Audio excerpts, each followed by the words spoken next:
Hey everyone, Hey, how are you doing? I'm good. Another exciting Wednesday with lots of Marvel stuff to talk about. Got that right. Want to jump right into Um, the comics? Absolutely, let's do it. All right. So we had five five new comics that we read this week at least. Uh, and before we get into them, I want to say this was one of the strongest lineups we've had in a while. I think I had a really hard time making my pick. I mean, any one of them I could have picked as my pick of the week for pretty much any given week recently. Yeah, well, there's one I didn't like, but there's four I thought were very strong. All right, well, let me ask you this. As we are starting off here with Extreme Carnage, is this the one you didn't like? No, I like Okay, this. interesting. All right. Well, I will say then, before I let you share your thoughts on this kind of defaults into my pick of the week. I love the symbiote stuff. I loved all of the comics this week, and so it was such a toss-up. So I kind of, reverted back to my typical go-to. So what did you think of Extreme Carnage #1? I liked it. I think we are kind of wondering where symbiotes were going to go after King of Black, and I mean, it's definitely got a harder edge to it in that it's Carnage. It's not Venom. And so I don't know why Scream is on the cover, but there she is. Doesn't appear in the issue as far as I can tell. But yeah, and it has a cool mystery element too, which normally you think of symbiotes as being sort of like punch, kick, symbiote, take over. But like really playing into these sort of, I don't know that symbiotes necessarily always get the credit. They're basically chameleon as well. Like they're symbiotes plus chameleon, because they can mimic anyone. And it was kind of cool to see. There was some neat sort of storytelling in this one. Yeah, I literally have the words mystery elements in my notes. So word for word there, we're right in sync. Also, I'm gonna love any comic that gives me a Carnage shark. Yeah, sign me up for that every single week. I will say this was it was a little bit more intimidating than that. There you go, perfect. This was the most gruesome comic I remember reading, at least recently. It was pretty brutal in some parts, but aside from that, I really loved everything about it. There was some really awesome artwork, as there's usually the case with symbiote comics. And yeah, like you said, they give us some really interesting storytelling where we don't really know who to trust, and that always makes for a fun story. Yeah, I'm curious to see where it goes. I'm weird. It's weird to me because this one didn't get a lot of promotion. Yeah, and it is coming out of the biggest crossover event that they've had in quite a while. So it was nice to see the fallout of that. But you're right, this wasn't really hyped up to be anything big. Yeah. Speaking of big stories, what was hyped up recently was the World War She-Hulk Avengers storyline going on right now. That just kicked off this week, and this I don't know what I was expecting. I guess we had seen this cover before, and yet I didn't really pay too close attention to it. And so the Winter Guard and everything being involved, kind of really caught me off guard, and no pun intended. But yeah, no, I really like this one. I was surprised by, and I was interested in this story as a whole going from the start, but I was surprised by how much I really enjoyed this first issue. Yeah, and especially coming out of seeing Black Widow, which I know most people haven't, but it's neat to see the sort of Red Room, in a manner of speaking, again, a new version of it, and some great stuff with Gorilla Man here, which I've never said that words before, but yes. Yeah, this is also like a lot of stories, a lot of ongoing stories kind of converging into one thing here. Like they were pulling things from all sorts of different stuff, like Echo with the Phoenix, and where we last saw Blade with Dracula and all that, and coming off of Heroes Reborn too. So lots of stuff going on that ties into this story. So it was cool to see all of that happen. Also, something pretty big happens with a character that really shocked me, that I was not all that happy about. I don't want to spoil it, but are you talking about? Is it a Harry character? Yes. Yeah. Yeah. Yeah, I'm hoping that's a fake out because Yeah, I'm thinking it. I mean, it's comic book, so it will undo itself in some way, but we'll see. We'll see how it goes. But there were a lot of twists in this one issue. It was like one thing was about to happen that was, a twist in itself, and then that twist gets twisted in a different direction. So, yeah, lots going on in this first issue, and I'm excited to see where it goes going forward. Yeah, and it's definitely a She-Hulk, story, but it's not just that. It's more than it sounds. Yeah, there's definitely a much bigger scope. You don't expect comic books to sort of undersell themselves, but this is one of those rare instances. Yeah, that's very true. Our next issue is going to be the Amazing Spider-Man Annual #2, which this is the one I hate. Okay, interesting. That was my second thought after you told me you did enjoy Extreme Carnage. First of all, how often do you see an annual #2? Doesn't that typically usually it resets on the next year? But okay, annual #2. So yeah, tell me why you didn't like this issue. Star is just so unlikable. I know she's not supposed to be the hero or anything, but she mutilates this gym teacher that used to bully her. I mean, not that it's okay to bully, I'm not saying that, but you don't go full carry on him. Like, I mean, it's not even just like punches him or even kills him, but just mutilates him. And then she kidnaps people's dogs, which is just maybe even worse. And, and then she's like having fun with it. And it's like, they try to make you want to be sympathetic to her, but her damage doesn't correlate to making that even close to acceptable. And so it just was like, and it's Spider-Man, so it's like has jokes in it and stuff, but it's just not funny. Yeah, so I agree and disagree. I found this issue to be very funny. I laughed at a lot of the jokes. However, there is a weight to it that, like, Spider-Man, like you said, is making jokes, but he shouldn't be. Like, he's making jokes about a brutal murder that he didn't witness it, but he's like cleaning it up afterwards. And like, that is not something Spider-Man would do. Like, yes, he makes his quips, but not in this situation. Yeah, you kind of want to be like, hey, did you hear about the one about Uncle Ben? Right. Yeah, exactly. I do find Star to be interesting. I agree. She's definitely not, she's not that likable hero or even that villain that you kind of root for, but there is something sort of different about her that, makes her unique that I've enjoyed so far. She is coming off of the Thunderbolts, the King in Black Thunderbolts story, which I really enjoyed. So I was excited to see where they go with her from here. And this was definitely interesting. I found it, like I said, to be very funny. Interested to see where they go with her next.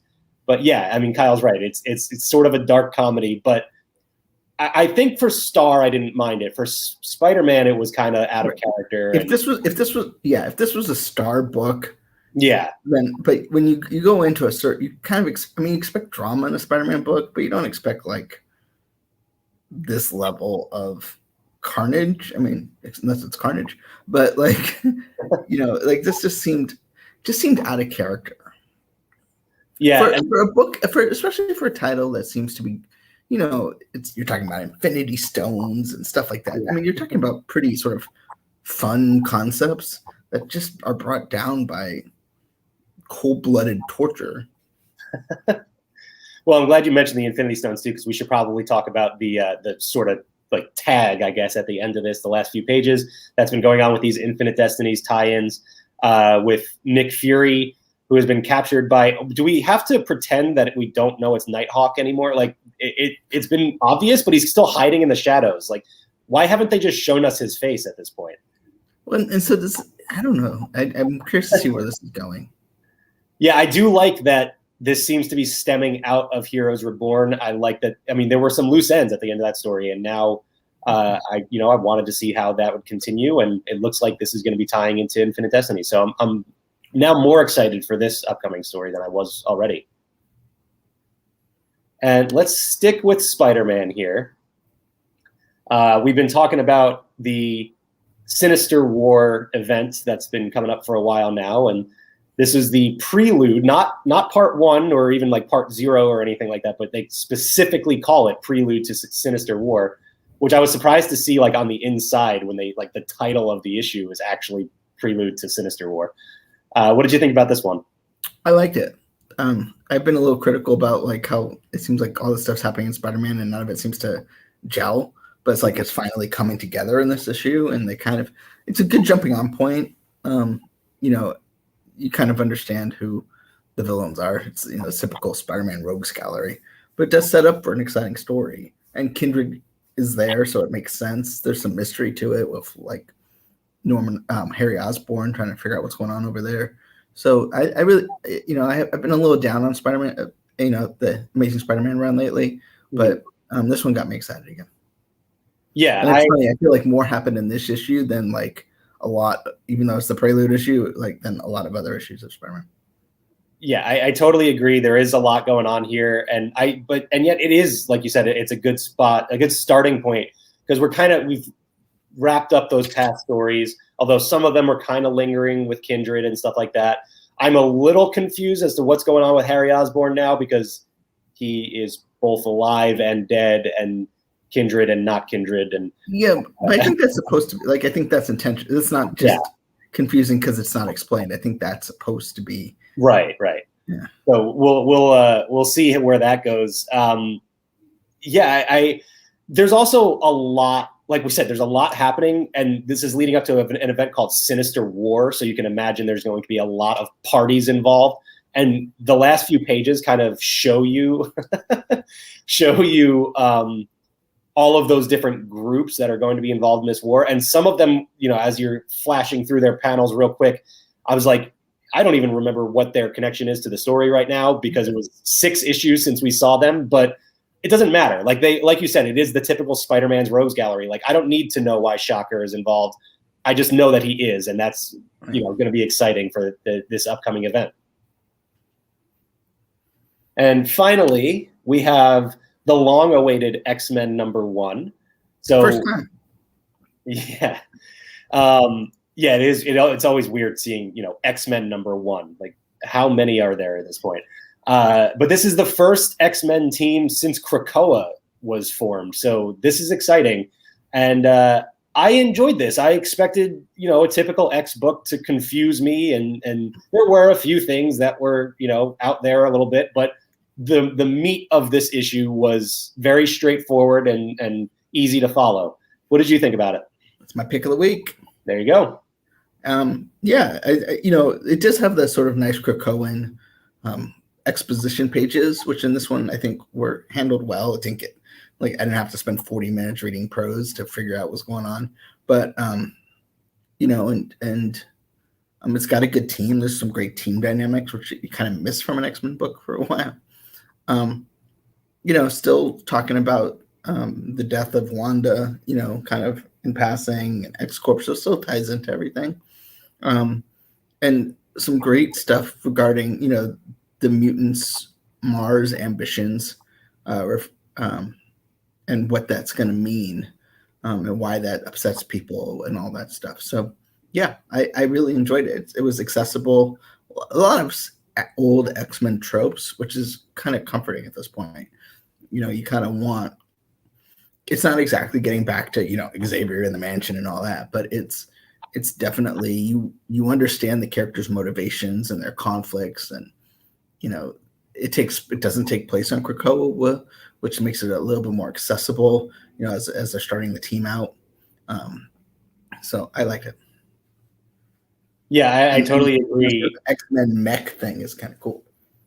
I have in my notes here, we had an X-Men Megazord, so that was cool. Yeah.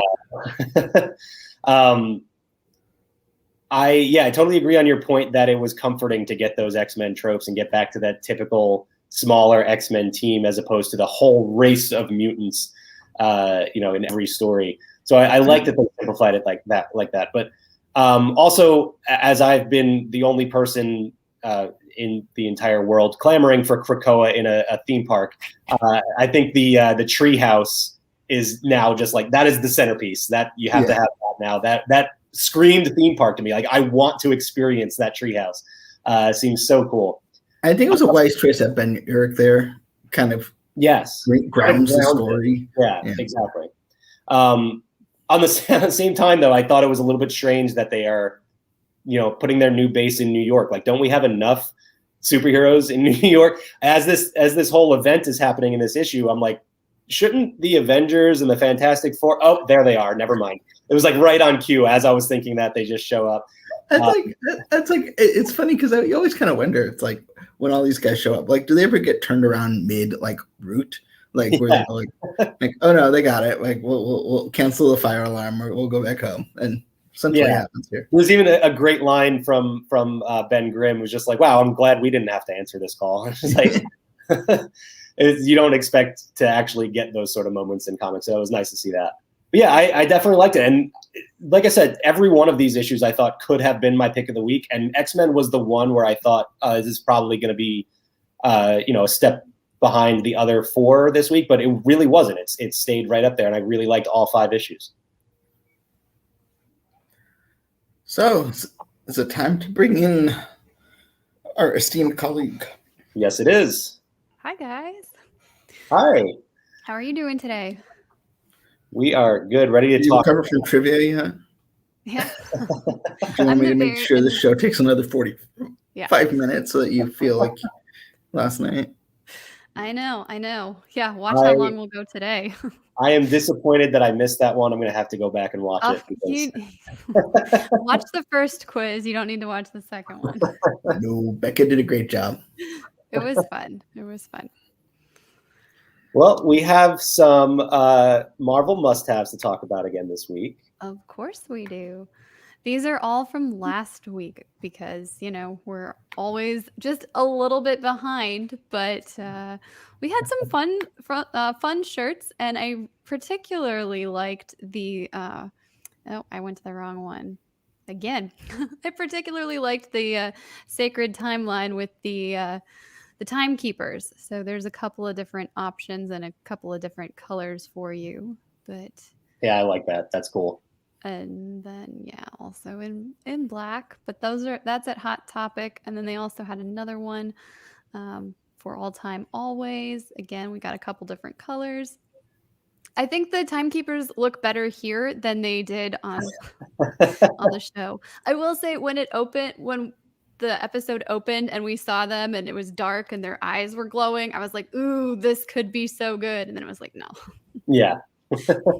But there's also a TVA shirt that I thought was kind of fun. This less meetings, more productivity. Timeline demands it. So that's awesome. Yeah. Are we going to get team shirts like this? we might be in the needs more meetings category, but sure. There's a TVA, like a sling mini bag, which I thought was kind of cool looking. It's got, of course, the little TVA logo on there, and for All Time Always. There's the back of it. Inside, you can keep a couple of things, and then a closer look at the design. So there's another TVA logo up there too. And we had this what is it? The Trickster, like a tarot card, which I thought was interesting that they had this last week, even though we hadn't really seen Loki like that. And then they also had one of him with that the election button or campaign button, which I thought again was interesting because we hadn't seen that version of him, and now we have. So yeah, so and then of course if you want, there's a few other little sorry, I'm scrolling through so fast. You can see I've been looking at a lot of pops. There's always a ton of Marvel pops coming out. There's some pins and some decals and another variant. I didn't particularly care for this. Don't call me a variant. I'm Sylvie, but I like the colors. I don't particularly care for the design. I think if you just lost the I'm Sylvie part, I would prefer that. Yeah. That might be it. It's just a little too much. And then there's another Loki pin, but he doesn't have any eyes. I wonder if that means. So yeah. Does that make him just lock? There we go. Oh wow. I like it. Oh yeah, then we already looked at these shirts. So yeah. So some fun stuff over at Marvel. Cool. Definitely gonna have to spend some money on all the Loki stuff after the show. I like to wait until after the show is finished so I can decide from everything that's out there, because I know I'll regret buying the first shirt I see and then seeing 6 more that I like more. Right, because there's bound to be something better or a moment in the series that you connect with more than another, Right. and you're like, well, now I gotta have 2 shirts. All right, well, do we want to dive into this week's episode of Loki? We do. So before we actually get into the episode itself, I feel like we need to discuss the title, because this was Journey into Mystery. So cool. Yeah, I love that they did that. Journey into Mystery is the comic series in which Loki made his debut. It was issue number 85 that he debuted in. So it was really cool that they titled that. And actually, going back to the first Thor movie, there was a Journey into Mystery Easter egg in there on one of the billboards in the background that you could see. So that was really cool that they threw that in there. I always think it's funny to back in those days where the character names weren't in the comic books all the time. Like Amazing Fantasy, that's where Spider-Man is, and Tales of Suspense. Where else would Iron Man be? Tales of Suspense. Yeah. Yeah. Tales of Suspense was Doctor Strange, right? Right. Yeah. Yeah, and you're like, okay. I actually seems like a branding mistake, but whatever. This episode opened up some research rabbit holes this morning, and I started to read a little bit of Journey into Mystery, and they were just very bizarre stories in the very beginning. So if you have Marvel Unlimited, you can check them out. They are strange. Speaking of strange, we got at least in my view, an unexpected character popping up right in the beginning of this episode, and that was Alioth,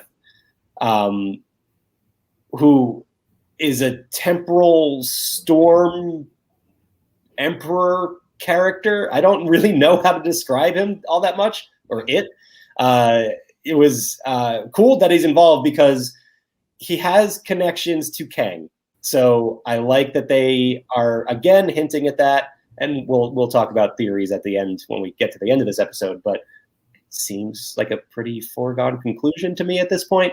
So, but I like that they threw this really obscure character into this story where it perfectly makes sense. See, I thought it looked like Maleficent. I was expecting the Phantasmic music to come in, but no, I'm not familiar at all with Alioth, but I'm very intrigued. I would be shocked if you were. That would have been a very weird deep dive for you there. So we get to know right off the bat these new Loki variants that we met in the mid-credit scene. I have to ask, what's everybody's favorite variant? Gator Loki. I was gonna say, Gator's pretty awesome. Just making sure we're on the same page here. Alligator Loki is the clear choice. Although I do appreciate Kid Loki's choice in beverages. Yeah, I actually didn't notice that until you pointed it out, that he is drinking an Ecto Cooler. It's really funny. I had to go back and check that out because that is really cool. And speaking of like blink and you miss it kind of Easter eggs, although this one I guess took a little bit longer, but Throg, we got a Throg sighting in there as they're kind of dropping the camera down into their the Loki layer, which is what I've come to call it now.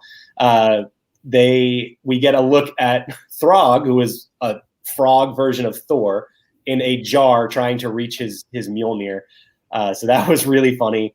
I was kind of hoping we would get him to like show up at the end or something for something, but it would have been. I'm waiting for the spin-off series. Oh yeah. Because what if maybe? Well, I don't know if you ever read the Pet Avengers, but I'm hoping that this all just builds into the Pet Avengers. Yeah. We'll get a little series, Disney little Plus Lockjaw, little Spider-Ham. I was going to ask you, do they have to reboot Inhumans first to get us Lockjaw? Because I don't think they're going to go with any of what we had on ABC. Yeah, I think you just. I think you make Lockjaw work because Lockjaw's too cool. Lockjaw is the best part of that show. Lockjaw is one of my favorite characters for sure.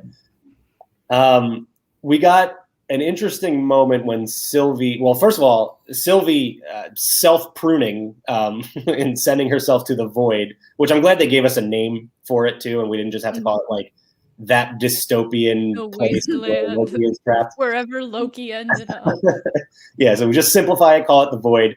So Sylvie ends up there and is immediately chased by Eliath and connects with Eliath with her enchantment for a moment, and you kind of get these brief glimpses of this ominous looking building. And again, I was thinking, okay, Eliath connections to Kang. This kind of looks like this would be his base of operations for his temporal empire. So yeah, I was really excited to see that. And then again, we'll talk about it a little bit more at the end of the episode, but yeah, really liked Sylvie's whole connection and her whole plan to enchant. Whereas every Loki there is just like, no, we have to survive by staying away. She's like, no, I can just overpower him. It's fine. It was interesting to see, like, you had this group of like somewhat responsible Lokis, and then you have the like more villainous Lokis come, and then you have this weird like Loki on Loki battle, and it's I think the old Loki, whatever you want to call him, says something. Is like every time we try and get better, like it just, and you're like, oh yeah, that's sort of the difference. You have the Lokis who don't want to be better, and you have the Lokis who do. I mean, even within a Loki. Mm-hmm. Yeah, that scene too was just really cool to be like, you put 15 Lokis in a room and one of them betrays the group, and then turns out the group is betraying him, and then somebody else is betraying them, and it just keeps on going until all the Lokis are fighting each other. We get an alligator Loki biting a hand off. Also, that moment where campaigning President Loki, whatever we want to call him, is he has his whole his arms up with that pose and everything. That felt like the image that I saw the most leading up to this show. It turns out it's not even our Loki. I know. I was thinking that too. I'm like, really? I do have a question though. Like, if the idea of the TVA is they're supposed to get rid of the variants, like they let them ride for a while. Like it's not like they a lot have had to happen before the Loki is just an alligator. Like it seems like it's not like they go there the minute something goes weird. It's like they let it ride for a little bit and then they go, uh-oh, okay. Right. I don't know if they're backed up with paperwork or what have you. Yeah, I was wondering that too during this episode, because if they're all variants of the same person, how are they so different? How are we getting these how is he an alligator? Also, I love Loki's line too. Is like one of them is an alligator, which I'm afraid to mention. Like I wasn't even that uncomfortable with when I first saw it, which is hilarious. So yeah, you're right. The TVA is. But I have questions about the TVA in general too. Well, I think first of all, I'd like to appreciate Loki's understanding of Earth, that he knows what an alligator is. Yeah, I thought this was a great opportunity for them to throw Bildschneip into the void. I thought we were going to see something like that, but we didn't get any Bildschneip. No callback to Avengers, unfortunately. Mm-hmm. But speaking of the TVA, Ravonna is still acting as this sort of, I guess, temporary villain acting on behalf of the TVA. But there's also the sense that she might not trust the TVA. I'm not entirely sure what her motivations are at this point. What do we think? That was like that's what I think was most interesting about this episode, was trying to figure out, like, does she know what's going on? Does she not know? Does because she keeps saying, I want to find out, and then that's what she uses to trick people. But you also kind of get the sense that she does want to find out. But I think it says a little something about dogma, right? Like when you believe something, even if you know it to be false, you still are somewhat loyal to protecting it. Yeah. And it's, not everyone's going to go full Mobius on it. And so, I think to me, she's the most interesting character right now, because, they're going to find out what's going on, and that's great. But like having this character who is complicated, it's not complicated that what Loki wants to do at this point, and it's weird that Loki's not the most complicated character of Loki, but you don't truly know how she's going to react when she finds out whatever she finds out. Also, Miss Minutes was interesting in this episode too. Yes. Miss Minutes actually, creating a diversion of sorts and stalling on behalf of Ravonna, as showing that she is, her own functioning being, as opposed to just being like a projection of some sort of system. But that was really cool. And I agree. I think Ravonna is the most complex character right now. And I think she's going to be one of those characters that I guess right now most fans watching this series probably are not a fan of her because she is sort of the acting villain.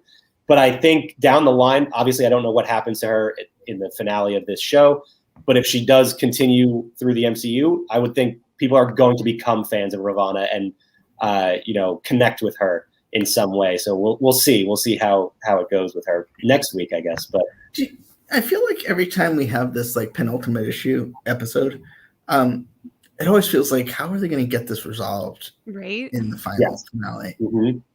And I think sometimes they've done better at that than others. But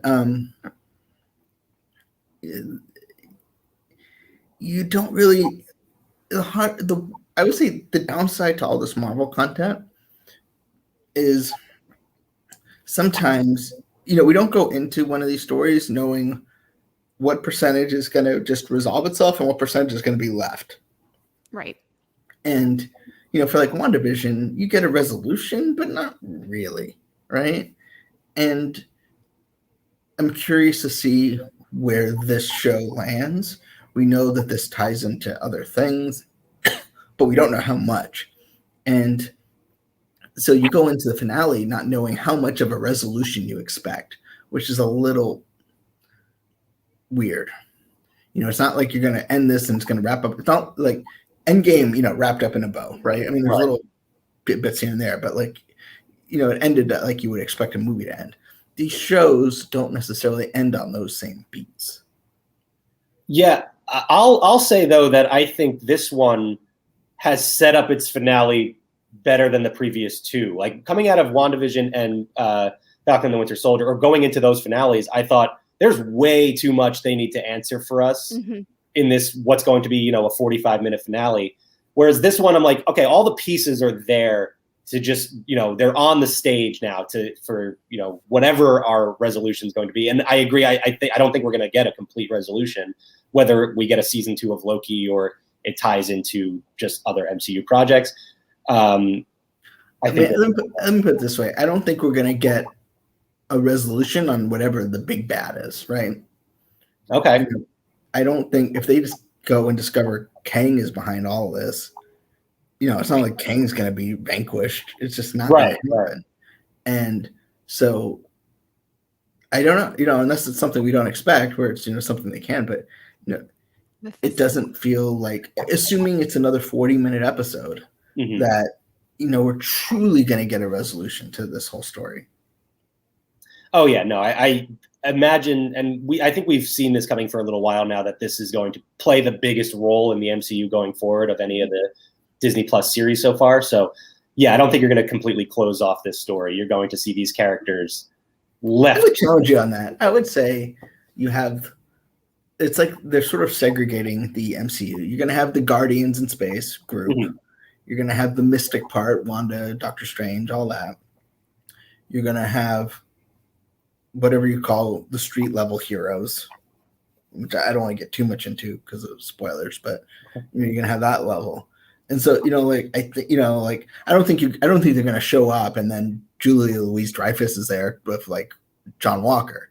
But I feel like, yeah, this is going to tie into, Quantumania, whereas, whatever else, I think and they're going to intersect because that's what Marvel does. But I feel like they're kind of creating these little, instead of having necessarily phase 4 be one big story, it's like a bunch of little stories, and there might be an end game, no pun intended, but of a culmination of it. But it's like there's sort of like all these different parts that are happening at the same time, with Falcon and Winter Soldier leading into something, let's say Black Widow or whatever happens after that, Hawkeye, that this, It's just curious to see how this all plays out. It's not as clean in a good way.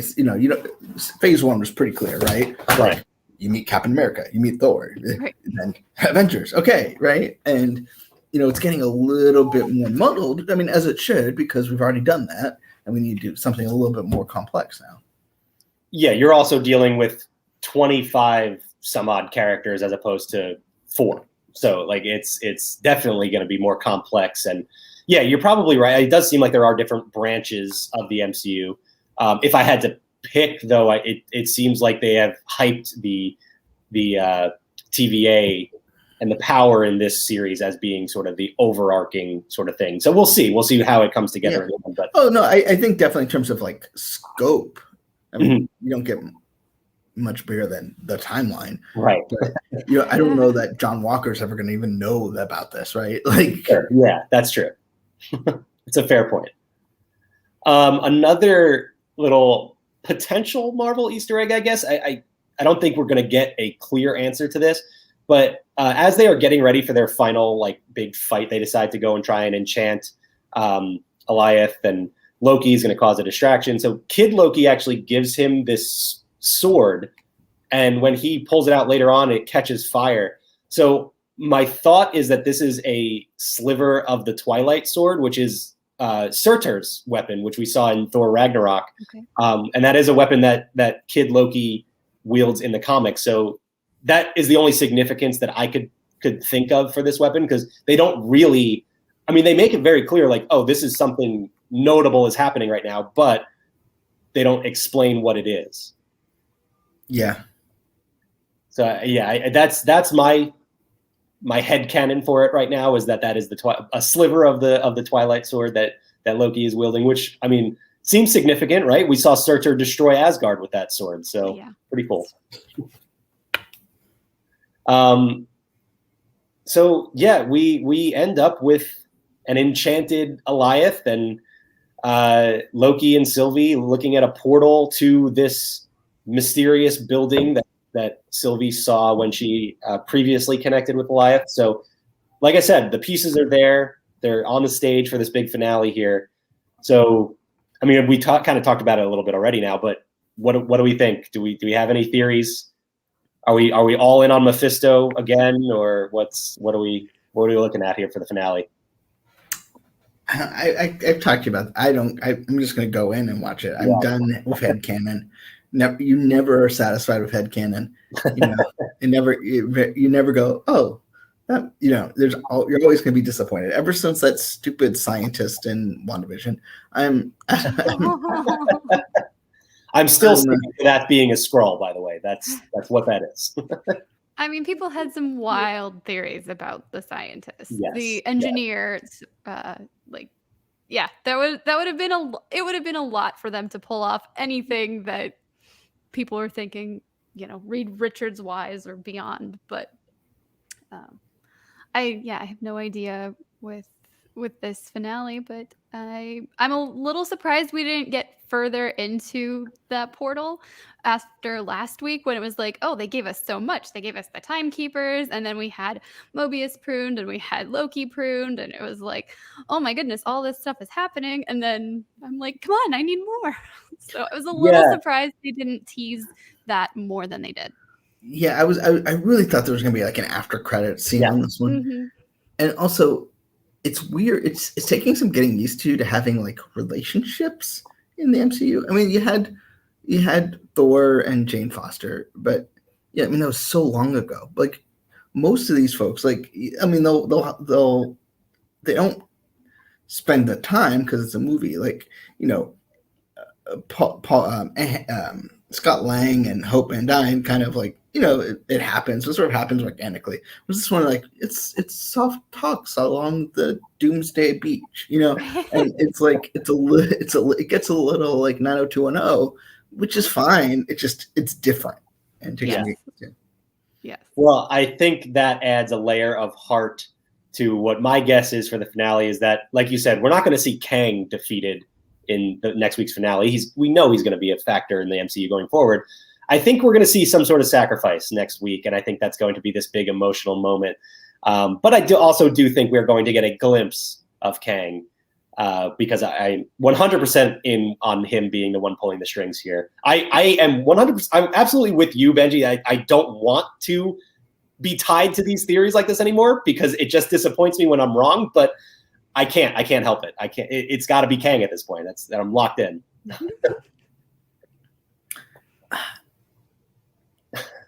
Yeah, I mean, you would think, but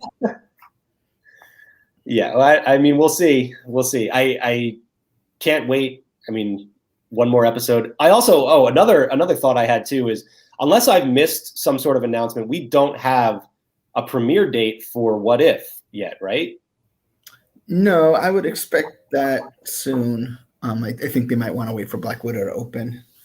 See, I was thinking that it might be in some way connected because Loki is all about changing timelines and everything. It might, tie in some way. I mean, granted, this is an animated series. It's not branching right off of this show, but I think that might present the idea of What If. Yeah, I'm curious to see what if, I can't seem to get a straight answer. Granted, I haven't asked, everyone. We know that it's sort of overseen by the Watcher, Watu. Mm-hmm.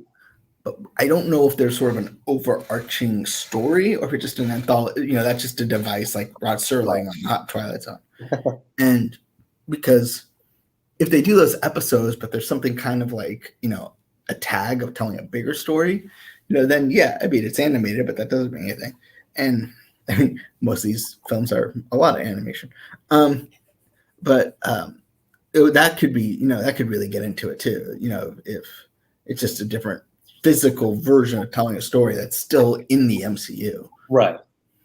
Yeah, which, like I said, I think Loki is a good jumping off point. Even if they just tie it in with the marketing for the show, I think that is a good way to set it up. So also, coming up, we have Black Widow, and then next week we have the ultimate episode of Loki, and then we head into Comic-Con at home. I wonder if that will be a time that they take to sort of talk, because we don't have What If, but we also there's other stuff supposed to be happening. Hawkeye, Ms. Marvel coming this year.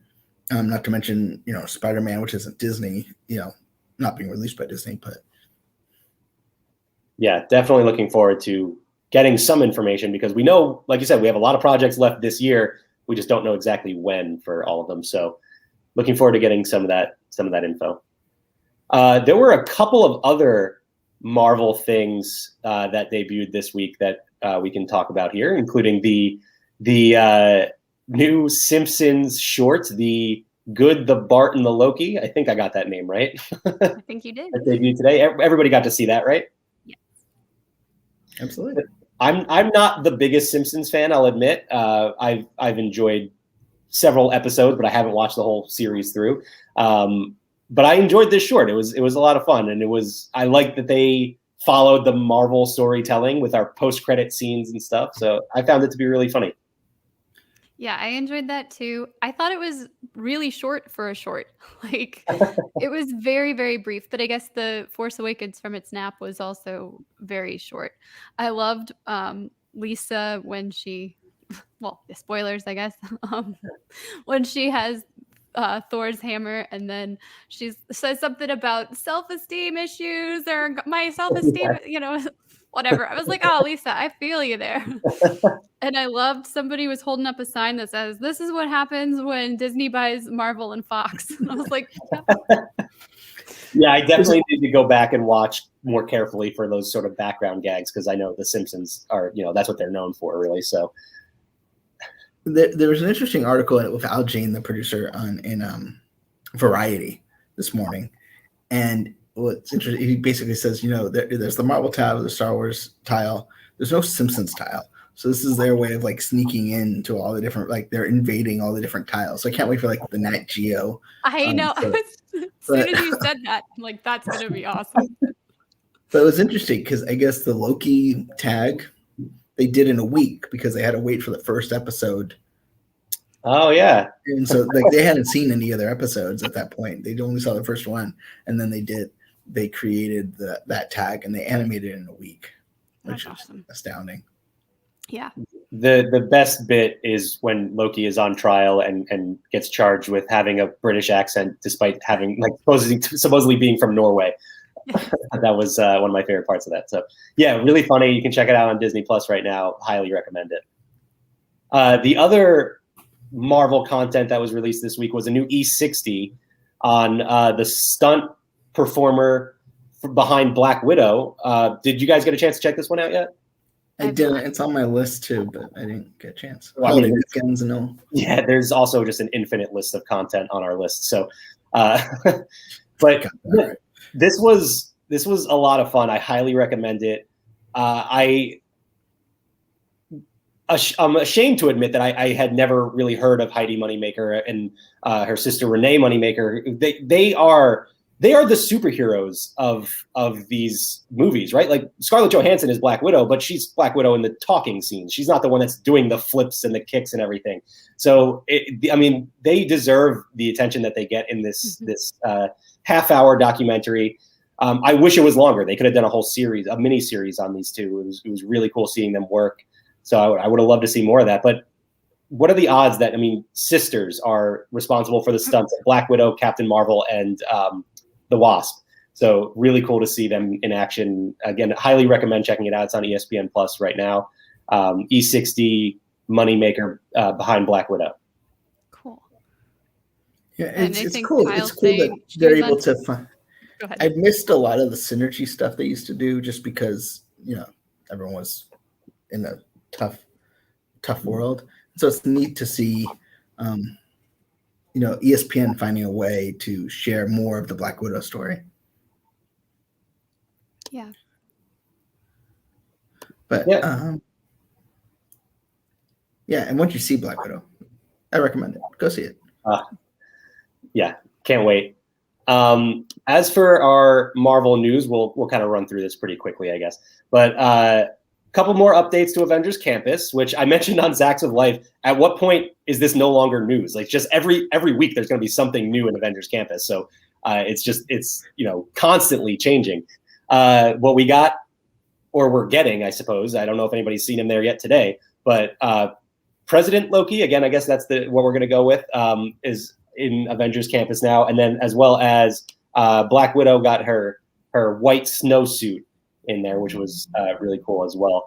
Interesting to me, though, I thought I hadn't seen, when I was in Avengers Campus for 12 straight hours, I didn't see Black Widow at all, aside from in the Avengers Assemble show. So I assumed she would just be wearing this outfit for that show. But now she's still wearing her outfit in that show, her normal black outfit, and then wearing this one for a meet and greet. So pretty cool that they, have the character out there in two different ways. Yeah, and they announced today too that the Eternals will be coming, and kind of hinted that Shang-Chi will be coming, which is just, that's what's cool. Like, I want this to evolve. Like, as much as I enjoy the Avengers Assemble show, I want that to be different in 6 months. And I always felt if they did something like this, it needs to live and needs to breathe, because comic books do. Mm-hmm. We all love Star Wars, but it's like, it's really, you're looking at like 100-year period for the most part, right? And and you go back and you do in between and sequels and stuff, but it's all sort of there.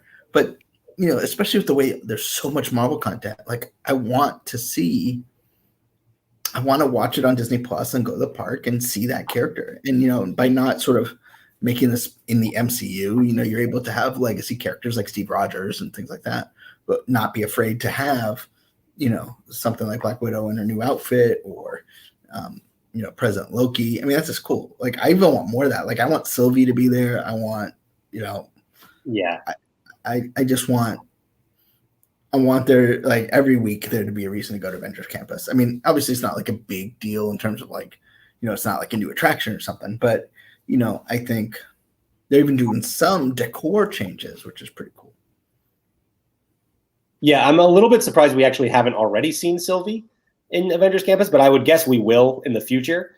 I guess it's a different you're casting a completely different character as opposed to just. I think it's a lot easier from like an audition standpoint to have a different outfit than it is to have a whole new character.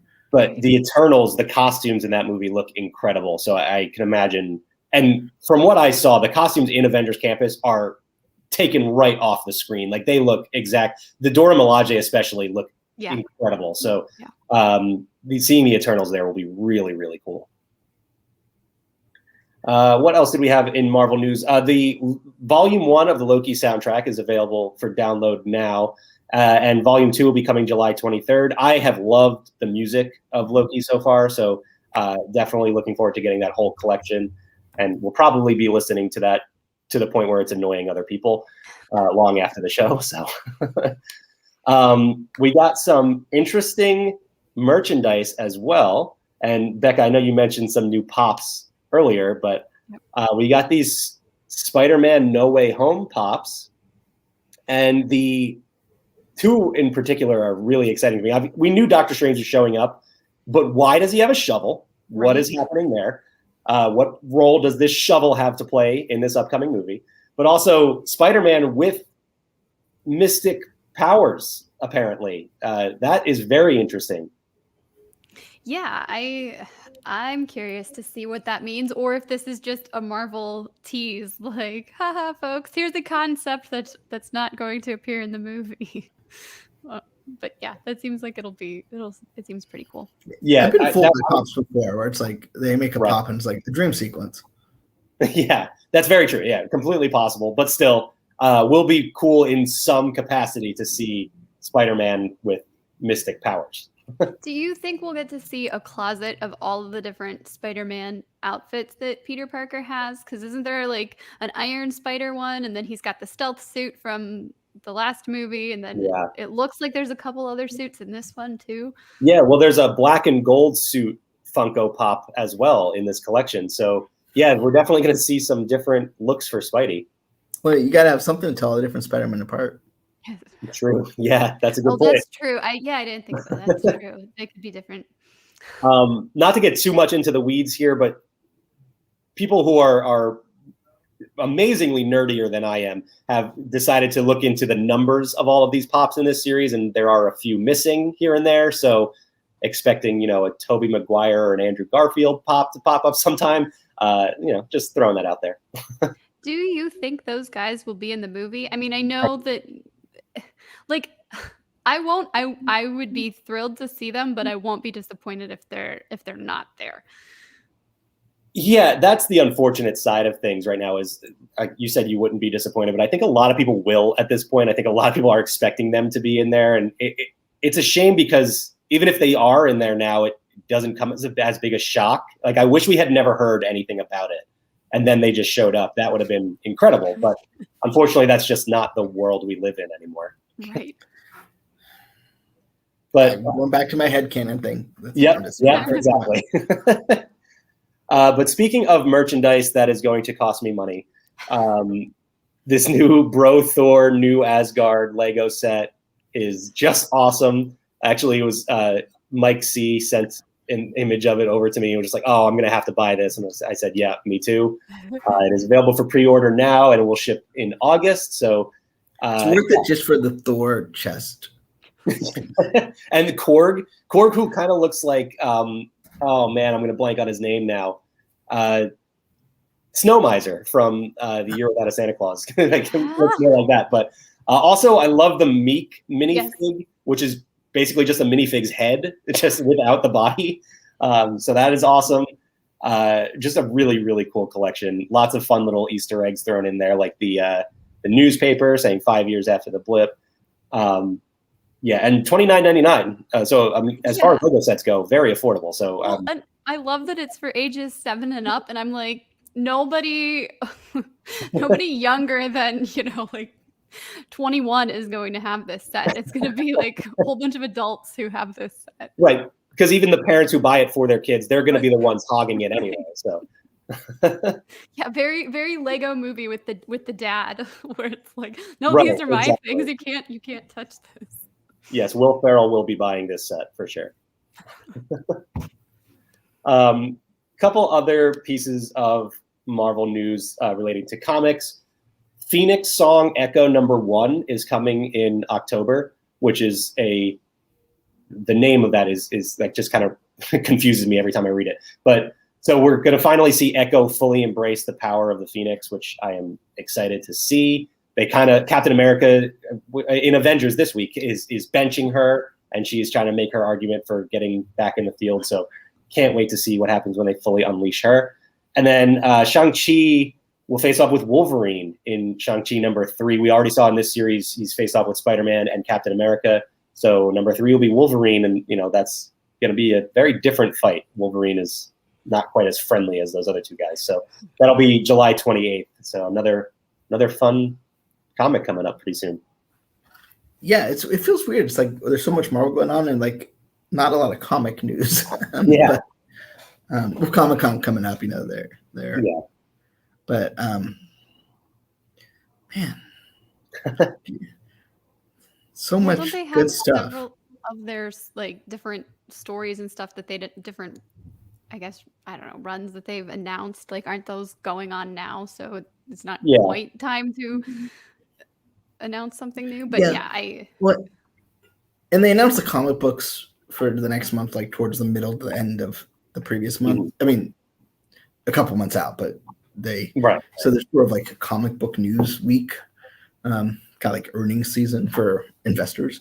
But still, the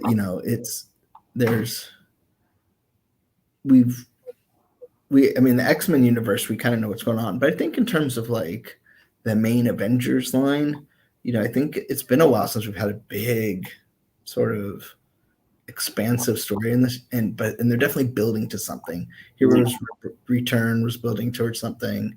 The main Avengers title is building towards something. So I'm curious to see where it all plays out. Yeah, I didn't even think about it until you said it a few minutes ago, but I think you're right. We are probably heading towards a pretty major story being announced at Comic-Con is probably coming up. All right. Anything else that we missed this week? I mean, so much Marvel content going on right now. So, and just so much more to come too. So, yeah, I mean, not to mention Hotel New York, the Art of Marvel, like there's a lot of cool details in there that I can't wait to see. I've been kind of trying to avoid them because I can't wait to see it in person. Yeah. Well, I feel like even if you see 100 pictures of the art in that place, you're only seeing a corner of one room because it seems like they've crammed that place with so much incredible artwork. So what's up on Who's the Boss this week? I hate to do this to you again, but I'm not sure because I haven't listened to Mike's podcast yet. But Zacks of Life. We drafted 4th of July barbecue guests. So who you would want to invite to your 4th of July barbecue. You can check that episode out right now. The poll will be up so you can vote later today. Do either of you have a 101 for that one? Who comes to mind first that you would have at your barbecue? Captain America. A solid choice. Human Torch. Okay. All right. I highly recommend. Both go with Chris Evans. That's true. Yes, exactly. So yeah, you can check that out now, and then we'll have another episode coming out to break down this week's episode of Loki. So, Doorman. Doorman has been drafted more than he should already. So once is more than exactly. The Great Lake Avengers should not have that kind of representation. Right. We briefly talked about Doorman last night on trivia. So of course you did. It was a Marvel contest and Doobie was involved, so you had to bring up Doorman. What else do we have going on today? We got Omega Monday, but on a Wednesday at 4. I believe we have a news video at 7:30. We have the audio done, so hopefully we have a new podcast at 7:30. And then I'm trying to think what we got for the rest of the week.